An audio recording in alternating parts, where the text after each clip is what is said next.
समकालीन अर्थव्यवस्था और समाज पर अलाउद्दीन खिलजी के बाजार सुधारों के प्रभाव का आकलन करें। बर्नी के अनुसार अलाउद्दीन ने दिल्ली में 3 बाजार स्थापित किए। पहला खाद्यान्न के लिए, दूसरा कपड़ा और महंगी वस्तुओं जैसे चीनी, घी, तेल, सूखे मेवे आदि के लिए, और तीसरा घोड़ों, दासों और मवेशियों के लिए। बाजार सुधार के तहत सुल्तान ने अनाज से लेकर कपड़े, दास, मवेशी आदि सभी वस्तुओं के दाम तय कर दिए। सुधार को लागू करने के लिए बाजार नियंत्रक, सहना ए मंडी, खुफिया अधिकारी, बरीद और गुप्त जासूस मुन्शियान नियुक्त किए गए। अर्थव्यवस्था पर बाजार सुधारों का प्रभाव। सकारात्मक प्रभाव। अलाउद्दीन के शासनकाल के दौरान वस्तुओं की कीमतें कम थी, खाद्य सामग्री और अन्य आवश्यक सामान आसानी से उपलब्ध थे। जमाखोरी, कालाबाजारी, व्यापारिक समुदाय द्वारा धोखाधड़ी और बिचौलियों द्वारा शोषण पर रोक थी। सूखे या अकाल के समय अनाज के राशनिंग के लिए नियम बनाए गए थे। अलाउद्दीन खिलजी के शासनकाल में हमें बड़े पैमाने पर अकाल और मौत या भूखमरी की कोई खबर नहीं मिलती। अलाउद्दीन खिलजी ने न केवल गांवों से खाद्यान्न की आपूर्ति और अनाज व्यापारियों द्वारा शहर तक इसके परिवहन को नियंत्रित करने की कोशिश की, बल्कि नागरिकों के बीच इसके उचित वितरण को भी नियंत्रित करने की कोशिश की। इन सुधारों का महत्वपूर्ण और स्थायी प्रभाव यह हुआ कि गांवों में बाजार अर्थव्यवस्था का विकास हुआ और शहर और देश के बीच अधिक अभिन्न संबंध स्थापित हुए तथा सल्तनत के आंतरिक पुनर्गठन की प्रक्रिया को बढ़ावा मिला। नकारात्मक प्रभाव। मूल्य नियंत्रण प्रणाली ने बाजार को बुरी तरह प्रभावित किया। व्यापारी पर्याप्त लाभ प्राप्त करने में असमर्थ थे। नियम इतने कठोर थे कि कोई भी अनाज व्यापारी, किसान या कोई भी व्यक्ति गुप्त रूप से अनाज को रोककर निर्धारित मूल्य से अधिक पर नहीं बेच सकता था। गलती करने वाले व्यापारियों को दी गई कठोर सजा के कारण कई व्यापारियों को अपना व्यापार बंद करना पड़ा। खाद्यान्नों की कम कीमत और उच्च भूमि राजस्व के कारण कृषक बुरी तरह प्रभावित हुए। अलाउद्दीन खिलजी की नीति थी कि कृषकों को इतना कम दिया जाए कि वे खेती और अपनी खाद्य आवश्यकताओं के लिए मुश्किल से ही पर्याप्त हो। अलाउद्दीन के नियमों के कारण बहुत सारे कष्टप्रद नौकरशाही, नियंत्रण और भ्रष्टाचार पैदा हुए। शायद अलाउद्दीन ज़्यादा सफल होता अगर उसने सिर्फ ज़रूरी वस्तुओं या सेना द्वारा सीधे इस्तेमाल की जाने वाली वस्तुओं की कीमतों को नियंत्रित किया होता, लेकिन उसने हर चीज़ की कीमत को नियंत्रित करने की कोशिश की। इस तरह के व्यापक केंद्रीकृत नियंत्रणों का उल्लंघन होना तय था, जिसके कारण सजा दी जाती थी, जिससे नाराज़गी होती थी। इस प्रकार अपने स्वभाव से ही अलाउद्दीन खिलजी के बाजार सुधार अस्थायी थे तथा उनका उद्देश्य मुख्यतः किसी आपातकाल या विशेष स्थिति से निपटना था। बाजार सुधारों का समाज पर प्रभाव। अलाउद्दीन खिलजी के बाजार सुधारों का समाज पर प्रभाव पड़ा। चूँकि दिल्ली में सामान सस्ते दामों पर बिकता था, इसलिए बहुत से लोग दिल्ली चले गए। उनमें विद्वान और बेहतरीन कारीगर भी थे। इससे दिल्ली सल्तनत के लोगों के बीच सांस्कृतिक आदान प्रदान का मार्ग प्रशस्त हुआ। इससे समाज में मिश्रित संस्कृति के विकास में मदद मिली। ग्रामीण इलाकों से खाद्यान्न ले जाने का काम आमतौर पर करवा और बंजारे करते थे।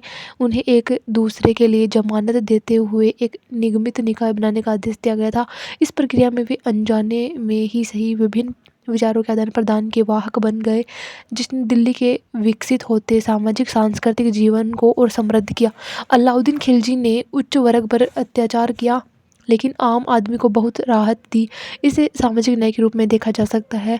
बिचौलियों को हटाने और उनकी शक्ति को कम करने से उनका सामाजिक रूप से अपमान हुआ। मूल्य नियंत्रण प्रणाली के कारण अलाउद्दीन खिलजी की सैन्य शक्ति में वृद्धि हुई थी। इसने न केवल प्रशासन को मजबूती और स्थिरता प्रदान की, बल्कि लोगों को रोजगार भी प्रदान किया। रोजगार के माध्यम से उसने एक ओर सामाजिक अशांति को रोका और दूसरी ओर लोगों को मंगोलों के खतरे से बचाया। स्थानीय सरदारों के विद्रोह को नियंत्रित किया और दक्षिण भारत में सफल अभियान का नेतृत्व किया। अनाज की राशनिंग से भोजन मिलता था और बाजार विनियमन और अन्य आर्थिक सुधारों के कारण सामाजिक सुरक्षा संभव हो सकी।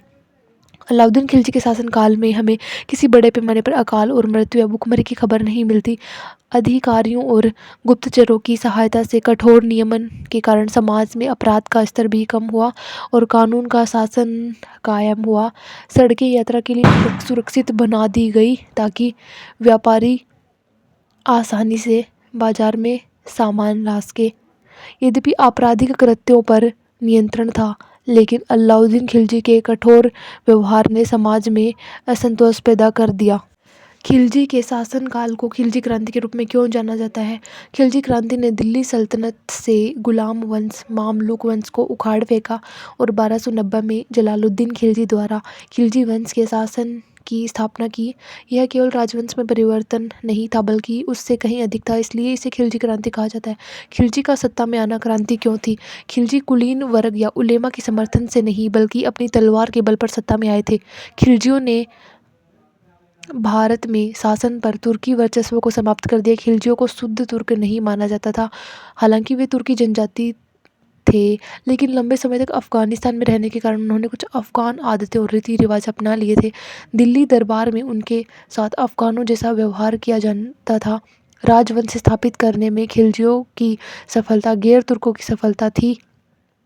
यह शुरुआती शासकों की नस्लीय नीति की अस्वीकृति थी, क्योंकि खिलजियों ने कुलीन वर्ग के द्वार न केवल गैर तुर्कों के लिए बल्कि भारतीय मुसलमानों के लिए भी खोल दिए थे।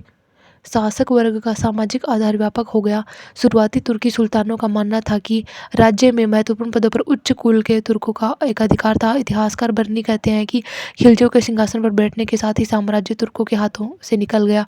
खिलजी क्रांति को स्थापित कुलीन वर्ग के विरुद्ध समाज के निचले तबके का विद्रोह माना जाता है। खिलजियों ने पहली बार एक जोरदार विस्तारवादी नीति शुरू करके दिल्ली सल्तनत के इतिहास में एक क्रांति की शुरुआत की।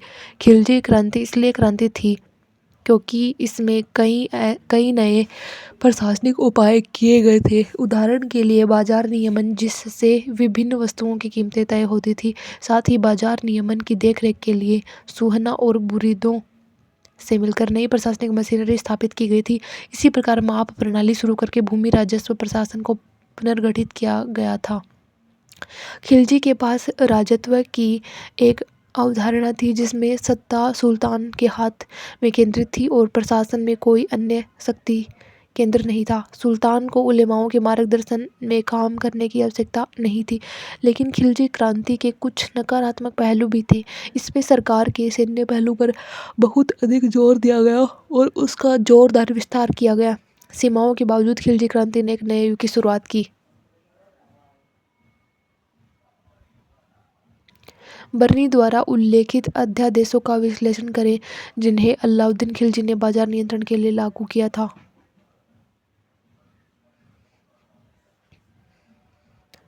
अलाउद्दीन को 7 नियमों का एक सेट जारी करने का श्रेय दिया जाता है जिन्हें बाजार नियंत्रण उपायों के रूप में जाना जाता है। बर्नी, जो इस पहलू का हमारा मुख्य स्रोत है, एकमात्र अधिकारी है जो इन नियमों को विस्तार से बताता है। अलाउद्दीन खिलजी द्वारा जारी किए गए 7 नियम निम्नलिखित है। विनियमन फर्स्ट, सुल्तान ने अनाज से लेकर कपड़े, दास, मवेशी आदि सभी वस्तुओं की कीमतें तय कर दी। इन कीमतों को वास्तव में लागू किया जाना था क्योंकि सुल्तान ने इस उपाय को सफल बनाने के लिए सावधानीपूर्वक सभी व्यवस्थाएं की थी। विनियमन 2, बाजार नियंत्रक, साहना ए मंडी, बरीद, खुफिया अधिकारी, मुन्हियात, गुप्त जासूस नियुक्त किए गए। विनियमन 3, सुल्तान ने दिल्ली और राजस्थान के छैन में अन्न भंडार स्थापित किए। दोआब में खालिसा से भूमि कर वस्तुओं के रूप में वसूला जाता था। अनाज राज्य के अन्न भंडारों में जाता था। विनियमन 4, अनाज व्यापारियों को साहना ए मंडी के अधीन रखा गया तथा उनसे जमानत ली गई। विनियमन 5 था रिग्रेटिंग, इहतिकार वर्जित था। विनियमन 6, जाहिर है अनाज व्यापारी बाजार में आपूर्ति तभी ला सकते थे जब उन्हें अनाज मिल सके और वह भी काफ़ी कम कीमत पर, जाहिर तौर पर। इसी वजह से सुल्तान ने दोआब में भू राजस्व वसूली में इतनी सख्ती बरती कि किसानों को खेत के किनारे कारवानियन अनाज व्यापारी को अनाज बेचने के लिए मजबूर होना पड़ा। विनियमन 7, सुल्तान को स्वयं 3 स्रोतों से अलग अलग दैनिक रिपोर्ट प्राप्त करनी थी अर्थात बाजार नियंत्रक, साहना ए मंडी, बरीद, खुफिया अधिकारी और मुन्हियात, गुप्त जासूस। इतिहासकार बर्नी ने बाजार नियंत्रण के लिए एक ठोस वित्तीय कारण बताया है। सुल्तान एक बड़ी सेना रखने और मंगोल आक्रमणों के खिलाफ रणनीतिक स्थानों पर किले बनाने, दिल्ली के चारों ओर किलेबंदी की दीवार बनाने आदि जैसी अन्य सावधानियां बरतने के लिए उत्सुक था। इन खर्चों को पूरा करने के लिए उसने आदेश जारी किए। शायद अलाउद्दीन खिलजी ज़्यादा सफल होते अगर उन्होंने सिर्फ ज़रूरी वस्तुएं या सेना द्वारा सीधे इस्तेमाल की जाने वाली वस्तुओं की कीमतों को नियंत्रित किया होता। लेकिन उन्होंने हर चीज़ की कीमतों को नियंत्रित करने की कोशिश की। इस तरह के व्यापक केंद्रीकृत नियंत्रणों का उल्लंघन होना तय था, जिसके लिए सजा दी जाती थी और जिससे नाराज़गी होती थी। हालांकि सुल्तान ने बाजार में कम कीमतें और पर्याप्त आपूर्ति बनाए रखने में सफलता प्राप्त की, जैसा कि सभी समकालीन स्रोतों द्वारा बताया गया है। लेकिन बाजार नियंत्रण उपाय इसके प्रवर्तक के बाद भी टिक नहीं पाए और अलाउद्दीन खिलजी के समय के बाद हमें इसके बारे में सुनने को नहीं मिलता। मूल्य नियंत्रण की सफलता के लिए एक बहुत ही कुशल और सतर्क प्रशासन अनिवार्य था, इसलिए इसके टिक न पाने का एक संभावित कारण पर्याप्त रूप से सक्षम प्रशासन की कमी हो सकती है। हालांकि इरफान हबीब अलाउद्दीन खिलजी के उत्तराधिकारियों द्वारा मूल्य नियंत्रण को त्यागने के लिए एक अलग कारण बताते हैं, चूंकि कम कीमतों का प्रचलन कम कीमत वाले क्षेत्र से कम राजस्व का तात्पर्य है। इसलिए मूल्य नियंत्रण तब तक व्यवहार्य था जब तक कम कीमतों का क्षेत्र प्रतिबंधित था और अधिकांश व्यय वहीं केंद्रित था। मंगोलों के अब कोई खतरा नहीं रह जाने के कारण सेना और व्यय को अधिक व्यापक रूप से फैलाया जाना था और केवल दिल्ली और उसके आसपास ही केंद्रित नहीं होना था। राज्य के खजाने का हित अब मूल्य नियंत्रण को खत्म करने में था। सल्तनत की राजत्व के सिद्धांत का मूल्यांकन करते हुए विभिन्न सुल्तानों के शासनकाल में देखे गए विचलनों पर चर्चा करें। सल्तनत काल में उत्तराधिकार का कोई स्पष्ट एवं सुपरिभाषित कानून विकसित नहीं हुआ। वंशानुगत सिद्धांत को स्वीकार किया गया, लेकिन उसका पालन नहीं किया गया। ऐसा कोई नियम नहीं था कि केवल सबसे बड़ा बेटा ही उत्तराधिकारी होगा, ज्येष्ठाधिकारी। एक मामले में तो बेटी को भी नामांकित किया गया था। उदाहरण के लिए रजिया सुल्तान किसी भी हालात में एक गुलाम जब तक कि उसे मुक्त न कर दिया जाए संप्रभुता का दावा नहीं कर सकता। वास्तव में जैसा कि सल्तनत में चलता था, जितनी लंबी तलवार होगी उतना बड़ा दावा होगा। इस प्रकार प्रारंभ में उत्तराधिकार के किसी नियम के अभाव में सत्ता हड़पने के लिए षड्यंत्र सामने आए। ऐबक की मृत्यु के बाद उसके बेटे आराम शाह ने नहीं, बल्कि उसके गुलाम और दामाद इल्तुतमिश ने गद्दी पर कब्जा किया। इल्तुतमिश की मृत्यु के बाद 1236 ईस्वी के बाद संघर्ष और झगड़े का एक लंबा दौर चला, जब अंततः इल्तुतमिश के गुलाम चालीस के नाम से प्रसिद्ध बलबन ने 1266 ईस्वी में सत्ता संभाली। बलबन ने सुल्तान के पद की प्रतिष्ठा को बचाने के लिए राजत्व की अवधारणा को एक नया आकार देने का प्रयास किया, लेकिन बलबन की मृत्यु के तुरंत बाद शुरू हुआ सत्ता संघर्ष फिर से पुष्टि करता है कि तलवार ही मुख्य निर्णायक कारक बनी रही। बलबन के नामित के खुसरो के दावों के विरुद्ध केकूबाद को गद्दी पर बैठाया गया। बाद में उसे भी खिलजी मालिकों 1290 ने मार डाला, जिसने खिलजी शासन की नींव रखी। बलबन का राजत्व सिद्धांत। दिल्ली में बलबन द्वारा गद्दी संभालना 1266 मजबूत केंद्रीकृत सरकार के युग की शुरुआत का प्रतीक है। बलबन ने राजशाही की प्रतिष्ठा और शक्ति को बढ़ाने और सुल्तान के हाथों में सभी अधिकार केंद्रीकृत करने की कोशिश की, क्योंकि वह आश्वस्त था कि उसके सामने आने वाले आंतरिक और बाहरी खतरों का सामना करने का यही एकमात्र तरीका था। देवी रिश्तेदारी सिद्धांत। उन्होंने इस सिद्धांत को रेखांकित किया कि सुल्तान ईश्वर की छाया जिलेल्लाही था और इस बात पर बल देते हुए कहा कि उनके दरबार में जो भी व्यक्ति उनके समक्ष उपस्थित होता था, जिसे सिजदा और पाबोस या प्रभु के समक्ष सजदा करना पड़ता था, एक ऐसी प्रथा जो धर्मशास्त्रों के अनुसार केवल ईश्वर के लिए आरक्षित थी, वह राजत्व के ईरानी सिद्धांत को की ओर पुनः आकर्षित हुए। ईरानी सिद्धांत के अनुसार राजा दिव्य या अर्धदिव्य चरित्र का होता था तथा वह केवल ईश्वर के प्रति उत्तरदायी होता था, किसी मध्यस्थ अर्थात धार्मिक व्यक्ति के प्रति नहीं। इस प्रकार शासक और कुलीनों के बीच एक बुनियादी अंतर था। कुलीन सुल्तान के अनुग्रह पर निर्भर थे और किसी भी तरह से उसके बराबर नहीं थे। उन्होंने एक शानदार दरबार का संचालन किया, जिसमें सभी सरदारों को पंक्तिबद्ध होकर खड़ा होना पड़ता था तथा सख्त व्यवस्था मीर हाजिब द्वारा कायम रखी जाती थी, जो हमेशा एक महत्वपूर्ण सरदार होता था। बलबन ने दरबार में पूरी गरिमा बनाए रखी। वह न तो खुद जोर से हंसता था और न ही किसी और को ऐसा करने देता था। बलबन किसी के साथ सत्ता साझा करने के लिए तैयार नहीं था। साथ ही उसने संपूर्ण तुर्की कुलीन वर्ग के रक्षक के रूप में सामने आने का प्रयास किया। इस उद्देश्य के लिए उन्होंने घोषणा की कि वे किसी भी निम्न या अधम परिवार से संबंधित व्यक्ति को सरकार में कोई पद या एकता या स्थानीय प्रशासन में कोई अधिकार वाला पद नहीं देंगे। वे निम्न जन्म वाले लोगों के प्रति आलोचनात्मक थे। उन्होंने कहा, जब मैं निम्न जन्म वाले लोगों को देखता हूँ तो मेरे शरीर की हर धमनी क्रोध से जलने लगती है और मेरा हाथ तलवार की ओर चला जाता है। उन्होंने वंश और जाति पर ध्यान केंद्रित किया और दावा किया कि उनका वंश खाकान अफरासियाब से है, जो फिरदौसी की पुस्तक शाहनामा में वर्णित एक पौराणिक नायक था। अत्यधिक निरंकुश, ठंडी, गणनापरक निरंकुशता की विशेषता। न्याय पर ध्यान केंद्रित करे और इस कहावत का पालन करे, राजत्व कोई रिश्तेदारी नहीं जानता। तुर्कान चहलगानी का प्रभाव न्यूनतम कर दिया गया। कुल मिलाकर दृष्टिकोण ताज को एक शानदार संस्था बनाना तथा इसकी प्रतिष्ठा और शक्ति स्थापित करना था। खलीफा के साथ औपचारिक संबंध बनाए रखा गया तथा खलीफा का नाम अभी भी सिक्कों और खुतबे में प्रयोग किया जाता था। जलालुद्दीन खिलजी का राजत्व सिद्धांत उदारवादी एवं मानवतावादी सिद्धांत का पालन किया। सभी समुदाय के लोगों की सद्भावना और समर्थन पर आधारित राजत्व, परोपकारी और लाभकारी दृष्टिकोण। कुछ उलेमाओं की मांग को अस्वीकार कर दिया गया। हिंदुओं को स्वतंत्रता देने की नीति का पालन किया। यमुना में मूर्तियों के विसर्जन के लिए हिंदुओं ने उनके महल के पास ढोल बजाते हुए अपना सामान ले लिया। उन्होंने विचार प्रस्तुत किया कि आतंक की नीति से कुछ समय के लिए सरकार का भय तो स्थापित हो सकता है, लेकिन इसका अर्थ होगा लोगों के दिलों में सच्चे इस्लाम को ख़त्म कर देना।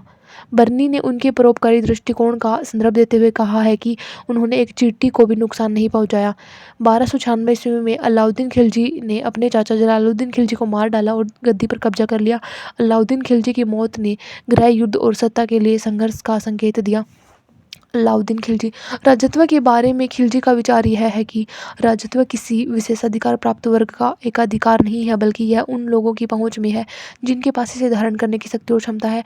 कुलीनों की संरचना में विस्तार देखा गया। उन्होंने राज्य पर किसी एक कुलीन वर्ग के एकाधिकार को स्वीकार नहीं किया। राज्य के पद प्रतिभा और निष्ठा के लिए खुले थे, जाति और धर्म के बहिष्कार के लिए। इसके अलावा उन्होंने विभिन्न उपायों के माध्यम से उन्हें नियंत्रित किया। उन्होंने नस्लीय श्रेष्ठता के बल पर संप्रभुता का दावा नहीं किया। लगभग धर्मनिरपेक्ष दृष्टिकोण। उसने राज्य को धर्म से अलग करने का प्रयास किया। वह ऐसी घोषणा करने वाला पहला सुल्तान था। उन्होंने उलेमाओं की भूमिका को नकारते हुए कहा, मुझे नहीं पता कि क्या सही है और क्या गलत है, मैं वही आदेश देता हूँ जो राज्य के हित में है। उनके लिए कानून राजा की इच्छा पर निर्भर था, न कि पैगंबर की इच्छा पर। जब मुख्य काजी ने विद्रोहियों और अधिकारियों को कठोर दंड देने के लिए उनसे विरोध किया, क्योंकि यह कैनन कानून के विपरीत है, तो उन्होंने स्पष्ट रूप से कहा, मैं ऐसे आदेश जारी करता हूं जो मुझे राज्य और लोगों के लिए लाभ के लिए अच्छे लगते हैं। लोग लापरवाह, अनादर करने वाले हैं और मेरी आज्ञाओं का पालन नहीं करते हैं, तब मुझे उन्हें आज्ञा पालन के लिए कठोर होना पड़ता है। मुझे नहीं पता कि वह वैध है या अवैध। मैं जो भी सोचता हूँ वह राज्य के हित के लिए या मेरे द्वारा तय की गई आपात स्थिति के लिए उपयुक्त है, और जहाँ तक फैसले के आने वाले दिन मेरे साथ क्या हो सकता है मुझे नहीं पता। बरनी। इसलिए अलाउद्दीन ने उस समय की राजनीतिक आवश्यकताओं के अनुसार शासन किया। किसी भी तरह से उलेमाओं से बाध्य नहीं था, जिन्हें अंततः उनके अधिकार को स्वीकार करना पड़ा। राजत्व मुख्यतः बल और सैन्य शक्ति तथा कुलीन वर्ग पर नियंत्रण पर आधारित था। वह बलबन के इस सिद्धांत का अधिक पालन करते थे कि भय अच्छे शासन का आधार है, एक सिद्धांत जिसे उन्होंने कुलीनों के साथ साथ आम लोगों पर भी लागू किया। इस प्रकार अपने शासनकाल के आरंभ में कुछ विद्रोहों के भड़कने के बाद उन्होंने कुलीनों को नियंत्रण में रखने के लिए कठोर कदम उठाने का निर्णय लिया। उन्होंने बलबन की गुप्तचर प्रणाली को पुनर्जीवित किया, जो उन्हें सभी घटनाक्रमों से अवगत कराते थे, यहाँ तक कि कुलीनों के घरों की गोपनीयता में भी। रईसों को एक दूसरे से मिलना जुलना या मिलजुल कर पार्टी करने की मनाही थी। यहाँ तक कि शादी के लिए भी उन्हें सुल्तान की अनुमति लेनी पड़ती थी। उन्होंने बलबन के विश्वास को दोहराया, जिसे इतिहासकार बर्नी ने भी साझा किया था, कि लोगों को विद्रोह के विचारों को जन्म देने के लिए पर्याप्त साधन नहीं छोड़े जाने चाहिए। इस नीति के एक भाग के रूप में उन्होंने आदेश दिया कि सभी धर्मार्थ भूमि अर्थात वक्फ या इनाम में सौंपी गई भूमि जब्त कर ली जानी चाहिए। जलालुद्दीन के समय के लगभग सभी सरदार जिन्हें अलाउद्दीन ने सोने और पदों के लालच से अपने पक्ष में कर लिया था, उखाड़ फेंके गए और उनकी संचित संपत्ति जब्त कर ली गई। शाही दृष्टिकोण। वह सुल्तान था जिसने सल्तनत साम्राज्यवाद की शुरुआत की। उसने अपने सिक्के पर सिकंदर एहसानी की उपाधि धारण की। उन्होंने दक्कन और दक्षिण के राज्यों को करदाता राज्यों के रूप में कम करने की नीति अपनाई, जो उनकी अधीनता स्वीकार करेंगे और वार्षिक कर देंगे। वह जानते थे कि दूर दिल्ली से इन स्थानों का प्रशासन करना बहुत कठिन कार्य था, क्योंकि यदि इन राज्यों के शासकों को हटा दिया गया तो इससे स्थानीय प्रतिरोध पैदा हो सकता था और परेशानियां पैदा हो सकती थी। अलाउद्दीन ने दक्कन और दक्षिण में अपना अधिकार और आधिपत्य स्थापित कर लिया था। इसका प्रमाण जैन ग्रंथों में एक नवीनंद्र जीर्णोद्धार प्रबंध से भी मिलता है। अलाउद्दीन की दक्कन नीति का एक उद्देश्य क्षेत्रीय विस्तार था। जहाँ तक धन का सवाल है, यह हमेशा अतिरिक्त राजस्व के रूप में क्षेत्रीय विस्तार के साथ होता है। अलाउद्दीन के मामले में यह अधिक था, क्योंकि इसका मतलब था कि बिना किसी प्रशासनिक व्यय के वार्षिक कर प्राप्त करना। उन्होंने खलीफा के साथ औपचारिक संबंध बनाए रखा और खलीफा के लेफ्टिनेंट की उपाधि ग्रहण की। अमीर खुसरो और ज़ियाउद्दीन बर्नी ने उनका वर्णन इस प्रकार किया है: पृथ्वी पर ईश्वर की छाया, जो देवीय राजत्व का द्योतक है। मोहम्मद बिन तुगलक का राजत्व सिद्धांत अत्यंत निरंकुश एवं तानाशाह है, लगभग धर्मनिरपेक्ष दृष्टिकोण। राज्य और धर्म का पृथक्करण, राजनीतिक विचार और राज्य हित पर केंद्रित।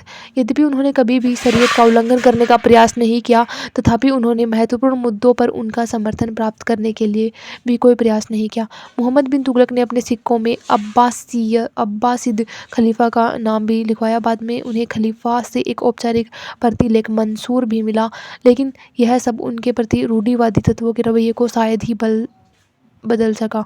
उलेमाओं का खंडन, वह व्यक्तिगत रूप से न्याय के प्रवर्तन की निगरानी करते थे और इसलिए जब भी उन्हें लगता था कि उलेमाद और काजियों की सलाह कानून से अलग है तो वह उनकी सलाह को खारिज कर देते थे।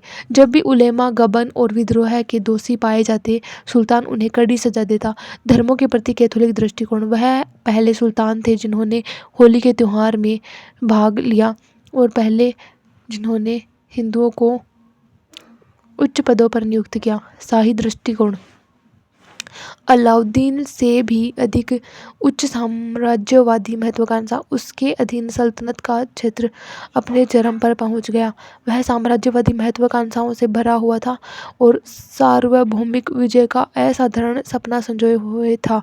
चूंकि उसे दिल्ली के सुल्तान को अब तक की सबसे बड़ी विरासत मिली थी, इसलिए उसके लिए अंदर और बाहर दोनों जगह नए रास्ते तराशना तर्कसंगत था। समग्र कुलीनता का निर्माण, कुलीनता के प्रति दृष्टिकोण नस्लीय या संकीर्ण विचारों पर आधारित नहीं था। मिश्रित कुलीनता बनाई गई और प्रतिभा के आधार पर बहुत निम्न स्तर के लोगों को इसमें शामिल किया गया, जैसे रसोइया, माली आदि।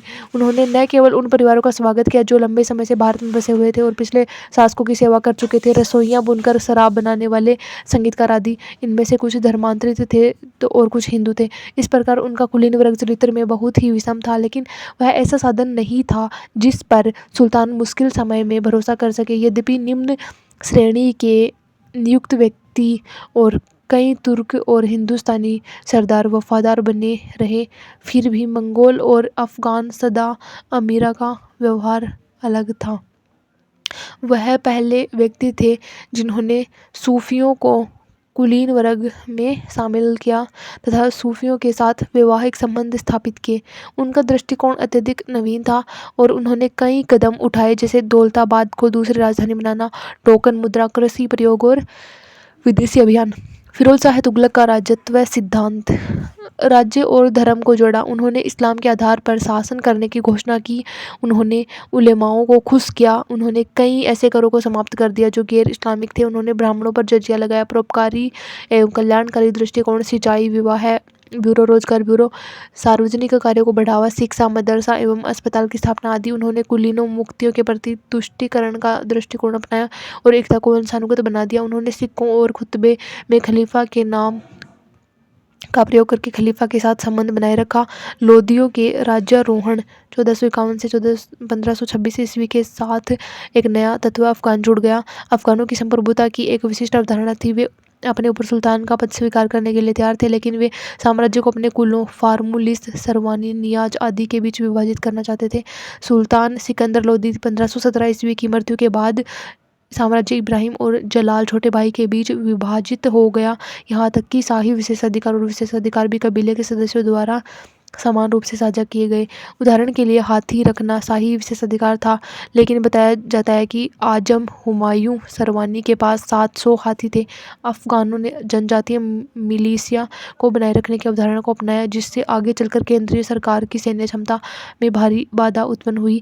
यह सच है कि सिकंदर लोदी ने महत्वाकांक्षी अफगान सरदारों को नियंत्रण में रखने की कोशिश की, लेकिन ऐसा लगता है कि अफगान राजनीति की अवधारणा विकेंद्रीकरण की ओर अधिक झुकी हुई थी, जिससे अंत में दरारें पैदा कर दी।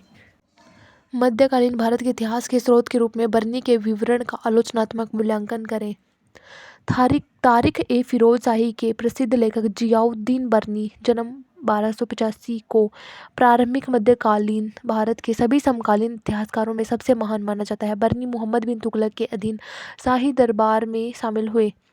तारिख ए फिरोज शाही मुख्यतः सुनी सुनाई बातों और दरबार में अपने व्यक्तिगत अनुभवों का उपयोग करते हुए बर्नी ने 1357 में लिखा था। तारिख ए फिरोज शाह का इतिहास एक शिक्षाप्रद कार्य है जो इस्लाम के प्रति भारतीय सुल्तान के कर्तव्यों को निर्धारित करता है। बर्नी ने अपना कार्य वहीं से शुरू किया जहां मिनहाज उस सिराज ने इसे छोड़ा था। इस प्रकार उनका वृत्तांत तबकात नासिरी या मिनहाज उस सिराज का ही विस्तार है। यह 1265 में बलबन के राज्याभिषेक से लेकर फिरोज शाह तुगलक के शासनकाल के 6ठे वर्ष तक के 9 शासकों का इतिहास देता है। बलबन के वंश के बारे में जानकारी बर्नी को उसके पिता, दादा और अन्य लोगों द्वारा दी गई थी जो शासन में महत्वपूर्ण पदों पर थे। सुल्तान जलालुद्दीन खिलजी के काल से यह विवरण बर्नी के व्यक्तिगत अवलोकनों पर आधारित है। इसमें दिल्ली सल्तनत के एकीकरण, विस्तार और विघटन के प्रारंभिक चरण के संपूर्ण विस्तार को शामिल किया गया है, जिसमें बलबन, जलालुद्दीन, अलाउद्दीन, गयासुद्दीन तुगलक, मोहम्मद बिन तुगलक और फिरोज शाह तुगलक जैसे शासकों के शासनकाल को शामिल किया गया है, जिनकी नीतियों, उपलब्धियों और असफलताओं पर बर्नी ने टिप्पणी की है। उस काल के अन्य इतिहासों से अलग तारिख ए फिरोज शाही केवल युद्धों और शासकों के राज्यारोहण के विवरण तक सीमित नहीं है। इस संबंध में यह एक स्वागत योग्य बदलाव है, क्योंकि यह उस समय की सामाजिक आर्थिक स्थितियों को ध्यान में रखता है और इस प्रकार चर्चा के तहत अवधि में मौजूद समाज का यथार्थवादी चित्रण प्रस्तुत करता है। बर्नी घटनाओं का प्रामाणिक वर्णन करता है और उसका मोहम्मद बिन तुगलक और फिरोज शाह तुगलक से व्यक्तिगत संपर्क था, जबकि उसके चाचा अलाउल मुल्क अलाउद्दीन के सलाहकार थे। वह प्रामाणिक जानकारी हासिल करने में सक्षम था। बर्नी का लेखन फिरोज तुगलक के आख्यान को छोड़कर इतिहास का एक मानक कार्य है, जो अपने युग के प्रमुख इतिहासकार के रूप में उनकी प्रतिष्ठा स्थापित करता है। बर्नी चरित्र चित्रण में निपुण है। जटिल आर्थिक स्थितियों और प्रशासनिक उपायों पर उनकी अंतर्दृष्टि शानदार है। बर्नी का विवरण वर्णनात्मक नहीं बल्कि विश्लेषणात्मक और आलोचनात्मक है। वह विवरणों को परवाह नहीं करता, इसके बजाय वह राजनीतिक और प्रशासनिक मुद्दों को एक संक्षिप्त समग्र के रूप में देखता है और वैज्ञानिक प्रस्तुति के माध्यम से उसे अवधि की विशेषताओं को प्रकट करता है जिससे वे संबंधित हैं। घटनाओं के बारे में उनके संदर्भ शासकों के दिमाग की कार्य प्रणाली और उस युग के गर्व और पूर्वाग्रहों पर बहुत रोशनी डालते हैं। अपने व्यक्तिपरक दृष्टिकोण के बावजूद, जिसमें उनका धार्मिक दृष्टिकोण, वर्ग चेतना, कुलीन रंग रूप और उसके बाद की व्यक्तिगत पराजय शामिल थी, बर्नी ने अपने अंदर के सच्चे इतिहासकार को उजागर किया। बाद के मध्यकालीन इतिहासकारों निजामुद्दीन अहमद बाओनी, फरिश्ता और हाजी उद दबीर ने इस कार्य में शामिल अवधि के इतिहास के विवरण के लिए तारिख फिरोज शाही पर भरोसा किया। अब्दुल हक देहलवी ने अपने अखबार उल अखयार में निजामुद्दीन औलिया और अन्य सूफी संतों की जीवनी संबंधी रेखाचित्रों के लिए कार्य पर भरोसा किया। फतवा ए जहानदारी, सूफी रहस्यवाद से प्रभावित होकर उन्होंने अपने फतवा ए जहानदारी अस्थायी सरकार पर निर्णय में इतिहास के एक धार्मिक दर्शन की व्याख्या की, जो महापुरुषों के जीवन की घटनाओं को ईश्वरीय कृपा की अभिव्यक्ति के रूप में देखता था। बर्नी की फतवा ए जहानदारी तारिख फिरोज शाही का पूरा खंड है। इस पुस्तक में उन्होंने सल्तनत के राजनीतिक दर्शन को फिर से दोहराया और आगे बढ़ाया और सुल्तानों के अधीन शासन के सिद्धांतों और मानदंडों की जांच की। यह एक ऐसा ग्रंथ है जिसमें धार्मिक पुण्य और अपनी प्रजा का आभार अर्जित करने के लिए एक मुस्लिम शासक द्वारा अपनाए जाने वाले राजनीतिक आदर्शों का वर्णन है। इसे मुस्लिम राजाओं के लिए नसीहत सलाह के रूप में लिखा गया है। यह कृति धर्म और सरकार के पहलुओं तथा इन दोनों के मिलन के साथ साथ राजनीतिक दर्शन पर भी गहराई से प्रकाश डालती है। उन्होंने लिखा है, धर्म और लौकिक सरकार जुड़वा है, अर्थात धर्म का मुखिया और सरकार का मुखिया जुड़वा भाई है। बर्नी के अनुसार गयासुद्दीन बलबन से लेकर फिरोज शाह तुगलक तक जिन दिल्ली के सुल्तानों ने अच्छे इस्लामी शासक के लिए उनके दिशा निर्देशों का पालन किया वे समृद्ध हुए, जबकि जो लोग उन दिशा निर्देशों से भटक गए वे असफल हो गए। यह पुस्तक ऐसे विषयों से संबंधित है ताज की शक्तियाँ और कार्य, कुलीन वर्ग के विशेषाधिकार, राज्य की सुरक्षा का सिद्धांत, कानून और व्यवस्था की समस्याएं, अपराध और सजा, धर्म और राजनीति, सेना की भूमिका और सुल्तान की खुफिया सेवाएं, उनका फतवा, मुस्लिम अशरफ, ऊंची जातियों और अजलाफ, निचली जातियों के अलगाव को उचित ठहराता है। इसके अलावा अजरल निचली जातियों या धर्मांतरित मुसलमानों को भी अलग करता है, जिन्हें अशरफ द्वारा अनुष्ठान रूप से प्रदूषित माना जाता है। बर्नी का फतवा जहानदारी धर्म पर उनके अतिवादी विचारों का एक उदाहरण प्रस्तुत करता है। उन्होंने कहा कि यदि मुस्लिम राजा हिंदुओं से जजिया, मतदान कर और खिराज श्रद्धांजलि वसूलने में संतुष्ट है तो मुस्लिम राजा और हिंदू शासक के बीच कोई अंतर नहीं है। इसके बजाय वह अनुशंसा करता है कि एक मुस्लिम राजा को अपनी सारी शक्ति पवित्र युद्धों पर केंद्रित करनी चाहिए और झूठे पंथों को पूरी तरह से उखाड़ फेंकना चाहिए। बर्नी के विवरण की आलोचना। बर्नी की प्रस्तुति अक्सर पक्षपातपूर्ण होती है। उदाहरण के लिए मोहम्मद बिन तुगलक के शासनकाल का उनका वर्णन अनुचित है। उन्होंने जानबूझकर तथ्यों को तोड़ मरोड़ कर पेश किया और पक्षपातपूर्ण मन से लिखा। इसी प्रकार फिरोज तुगलक के शासनकाल का वर्णन भी दबाव में तैयार किया गया था। शाही दरबार द्वारा अपमानित होने के कारण बर्नी ने इतिहासकार के रूप में अपने कर्तव्यों को दरकिनार कर दिया। इसके बजाय सुल्तान के क्रोध को शांत करने के लिए उसकी चापलूसी का सहारा लिया। इस कृति का शीर्षक तारीख फिरोज शाही वास्तव में एक गलत नाम है। वैज्ञानिक इतिहासकार के रूप में बर्नी की वास्तविक योग्यता मोहम्मद बिन तुगलक या फिरोज शाह तुगलक के बारे में उनके लेखन से नहीं बल्कि पूर्ववर्ती सुल्तानों के बारे में उनके लेखन से ज्ञात होती है। उन्होंने धर्म के बारे में अतिवादी विचार प्रकट किए। वे भारत के इस्लाम की सर्वोच्चता के पक्षधर थे।